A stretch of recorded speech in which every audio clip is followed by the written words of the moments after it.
कर्पूरगौरं करुणावतारं संसारसारं भुजगेन्द्रहारं सदा वसन्तं हृदयारविन्दे भवं भवानी सहितं नमामि। जय श्री महादेव भगवान शंकर की जय।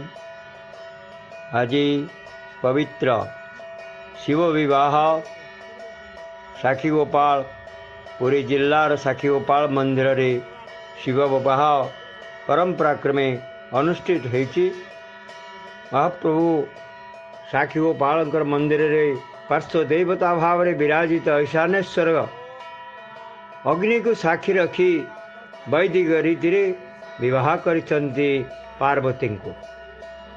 अपराह्न मंदिरर दीपर धूप शेष होइछि एवं ईशानेश्वर को विजय करिसंती सेवायत एवं तेलंगी वाद्य एवं महुरी ठाकुरंकर जो रही विजय कहाड़ी सहित घंटा घंटा छति त्रास मध्य महाप्रभु विजय करुछंती श्रीराम मंदिर को।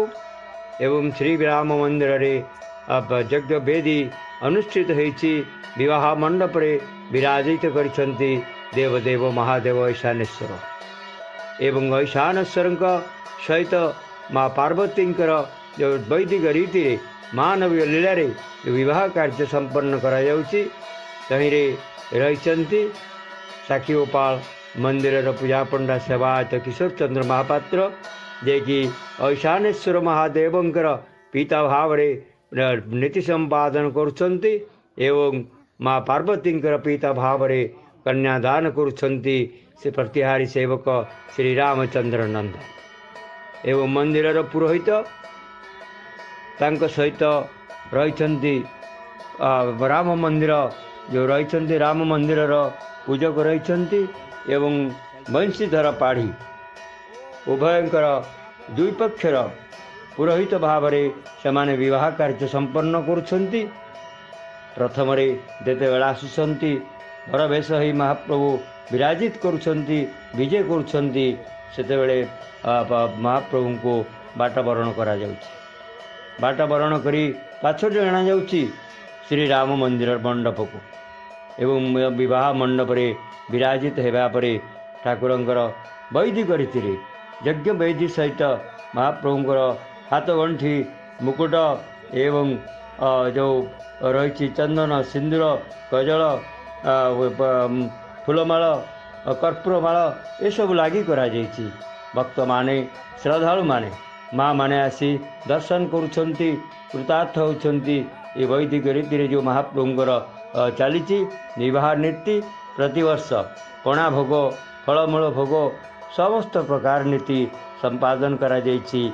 ये महाप्रभुंकर आज होउछंती शिव विवाह नीति एवं शिव विवाह नीति रे महाप्रभु हाथ धरिछंती पार्वतींकर उभय पक्षी रहिछंती। आज राम मंदिर अवस्थान करिछंती। आसंता काली पुणी शीतल षष्ठी स्थिति रे बाहुड़ी आसवे महाप्रभु साखी गोपीनाथ मंदिर को पार्श्वदेव ईशानेश्वर से विराजित होते निजस्व मंदिर को फेरी आसवे।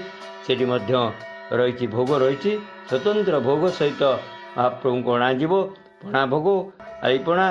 ये वर्ष महाप्रभु को जो अघटन घटी पुरी पुरी जो नरेंद्र पुष्करणी बाण वर्ष बंद कर मंदिर ये सब कार्यक्रम संपादन करने मंदिर सुपरभाइजर विश्वनाथ महापात्र से समस्त कार्य को ठिकणा भाव परिचालन करिसेंती।